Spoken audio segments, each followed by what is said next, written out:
ស្គាល់គ្នាយូរហើយតែមិនដឹងឡើយថាអូនមានម្ចាស់បេះដូងទើបតែថ្ងៃនេះបងហាប្រាប់បងស្ងួនមានអ្នកថែ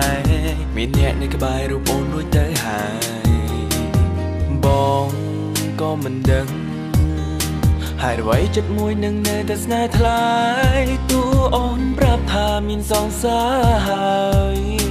ក៏ចិត្តនៅតែស្រឡាញ់ខ្ញុំទើបតែដឹងថាគេមានសង្សារស្រឡាញ់គ្នាពីពេលណាខ្ញុំមិនដឹងឡើយដឹងត្រឹមថាពេលនេះខ្ញុំស្នេហ៍គេហើយដងចិត្តមិនរួចទេ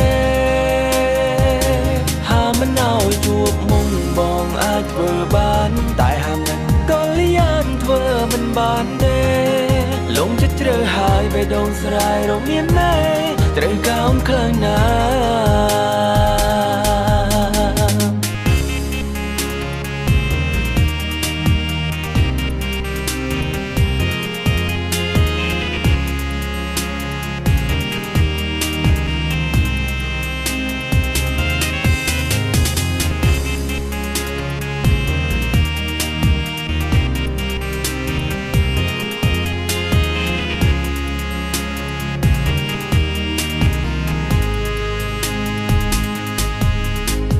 សាងលបងបំភ្លេចលុបរូបអូនចេញតែបេះដូងរឹតតែឈឺចាឈឺខ្លាំងពេកឡើងវាលែងចង់ស្ដាប់បញ្ជាហើយមានតែបណ្ដោយតាមទៅចោតែបងក៏មិនដឹងហើយអ្វីចិត្តមួយនឹងនៅតែស្នេហ៍ថ្លៃទូអូនប្រាប់ថាមានសង្សារហើយ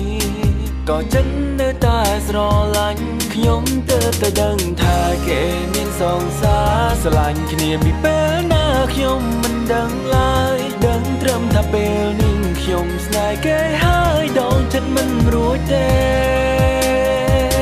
ហាមិនឲ្យជួបមុំបងអាចធ្វើបានតែហាមិនក៏លៀនធ្វើមិនបានទេលងចិត្តជ្រៅហើយបេះដូងស្រ័យរមានណែត្រូវកោមខ្លាំងណាចាប់ពីពេលនេះទៅបងមិននៅធ្វើអូនទៅភ្នែកធ្វើជាឆ្អឹងទៅតឹងកតាមបំបាយស្នេហ៍អូនឬកន្លងពេលកន្លងបងយូរខកគិតស្មានថានៅល្អក៏មានចិត្តស្រឡាញ់បងរាល់គ្រប់កំហុសឲ្យបងសុំទោសដែលមកធ្វើនៅអ្វីដែលមិនគួរកើតឡើង No no no yeah yeah មិនស្រឡាញ់មិនមែនតែស្រឡាញ់ហើយដកចិត្តស្រឡាញ់ខ្ញុំមកវិញភ្លាម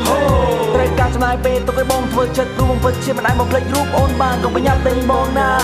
ផ្ដោតកាសឲ្យបងតែមិនទិញធ្វើចិត្តផង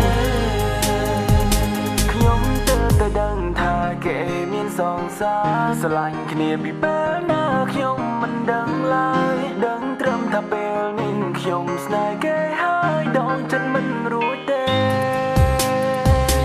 ហាមិនឲ្យជួប